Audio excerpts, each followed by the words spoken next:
السلام عليكم حبايبي، يا رب تكونوا طيبين ومن ربنا قريبين. نبدأ بالصلاة على الحبيب. النهاردة هنعمل مع بعض مربى المانجا. اللي ما عملهاش فعلا فاتوا كتير. يعني فعلا أسهل طريقة مربى ممكن تعمليها. معايا هنا كيلو مانجا، ومعايا ليمونة، ومعايا كوبايتين من السكر، ومعايا كيس جيلي مانجا. هنا أنا هحط المكعبات بتاعت المانجا. يعني هقطعها مكعبات بالسكينة زي ما شايفين كده. الطريقة ما شاء الله سهلة وبسيطة جدا، وأسهل مربى فعلا ممكن تعمليها. مش زي بقية الفاكهة انك لازم لما تيجي تعمليها مربى تنقعيها من بالليل في السكر، وتحط السكر فيها يعني يدوب فيها من بالليل، او على الاقل 3 4 ساعات، وبعدين تبدأي تغلي. لا، دي على طول بنضيف المكونات كلها على بعضها وبنحطها على النار هادية، فما شاء الله ما بتاخدش وقت يعني. انا كده عملت المانجا كيلو زي ما اتفقنا، وعملتها مكعبات، والباقي القشر ده لا، هنطلع الباقي اللي فيه بالمعلقه. بعمل المكعبات دي عشان تلاقي في المربى كده قطع تبقى حلوه، مش ما تبقاش دايبه. بتبقى جميله قوي لما يبقى فيها القطع دي. هخلص المانجايتين معانا. زي ما قلنا طريقتها سهلة، وهتنفعك في الفطار، وتنفعك في العشاء، وتنفع في سندوتشات الولاد في المدرسة، وحاجة نظيفة وعملاها في البيت. كده خلصنا المانجايتين، ومعانا البذرتين بتوع المانجايتين هنحطهم. البذرة بتاعت المانجا فيها مادة حافظة للمانجا نفسها في المربى، فاحنا هنحطهم غاليتين بس معاهم، ونشيلهم مش هيكملوا للآخر.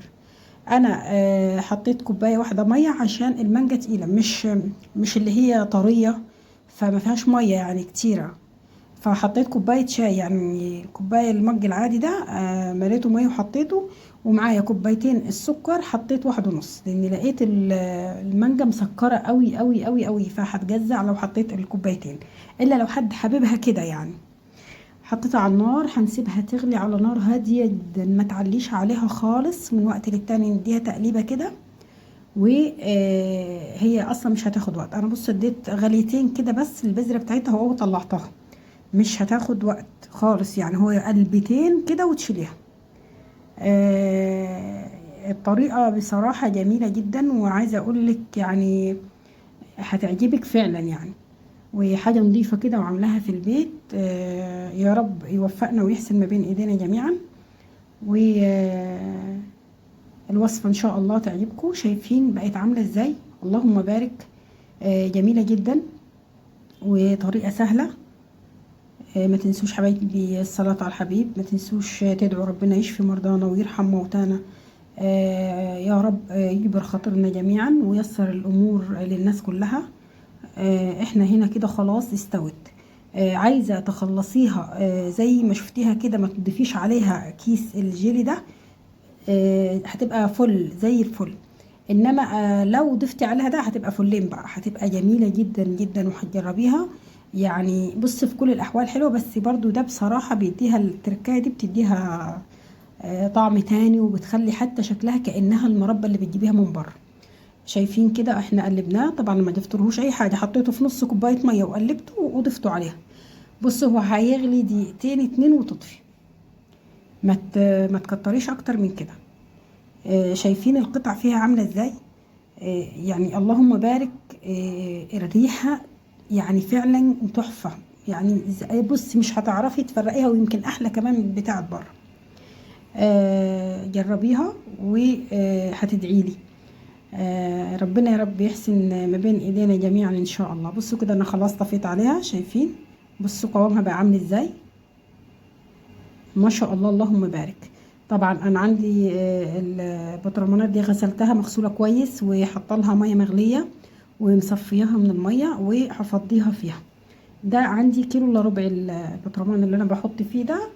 وعايزه اقول لك الريحه بتاعتها والله العظيم تجنن، جميله جدا. وبصوا الشكل عامل ازاي، شايفين؟ وكمان اهو اتملى، واللي هحط في واحد تاني. يعني ممكن ده ما يتمليش على اخره، بس شايفين الشكل؟ بصوا عامل ازاي، اللهم بارك. ما تنسوش حبايبي انتوا بتتفرجوا تدوسوا على الجرس عشان يوصل لكم كل جديد. ما تنسوش دعمكم للقناة، القناة مش هتكبر الا بيكم وبدعمكم.